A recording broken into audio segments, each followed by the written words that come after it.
Hey, what's going on, guys? Welcome back. So a lot of you guys have been asking about League of Legends and whether or not it works with a VPN. And does a VPN actually improve ping? Well, to give you the short answer, under normal circumstances, I wouldn't really recommend using a VPN for gaming. But there are a few instances where a VPN for gaming can actually be incredibly useful. For example, you can use a VPN to improve your ping if you just happen to have a really bad ISP. Maybe you're having a lot of lag issues. Maybe the gaming server that you're connecting to is always giving you lag issues and latency issues. So what you can do in this case is locate the closest gaming server to you and connect to the VPN server that is closest to that, so you can shorten the distance between the gaming and the VPN server, which potentially improves your ping by a whole lot. So if you're in that kind of situation, a VPN can actually help you out quite a bit. You can also use a VPN to avoid DDoS attacks because it hides your IP address and it encrypts your traffic, so nobody will be able to know what you're doing online, not your ISP or government for that matter. And obviously a VPN is not just for protecting your data or lowering ping potentially. You can also use it to protect yourself. Whenever you're torrenting, you're exposing your IP address, so a VPN will hide that and make sure that nobody knows your general location and port and all kinds of information that torrenting gives away about you. You can also use a VPN to access streaming services. But to get back into the context of gaming, you can use it to access foreign markets, maybe games that are not available to you, exclusive items that are region restricted,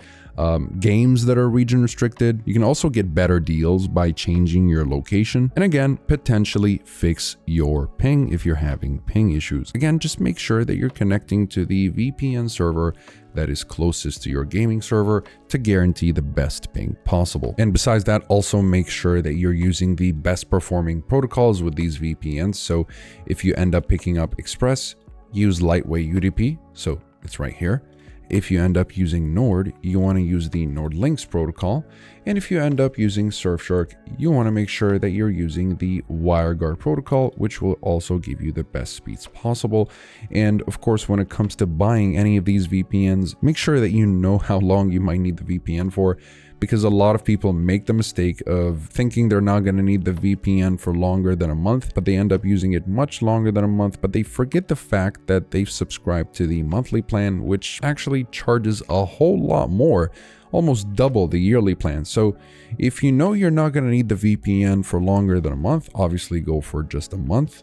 And there's always a 30-day money back guarantee in case you want to switch from one plan to another. So you can just ask them to, direct that money into another plan instead of just getting the refund, or just get the refund if you're not satisfied. And either way, you'll find this discount in the description down below if you end up needing the VPN for longer than a month. And you'll find discounts for all the VPNs mentioned today, not just Express.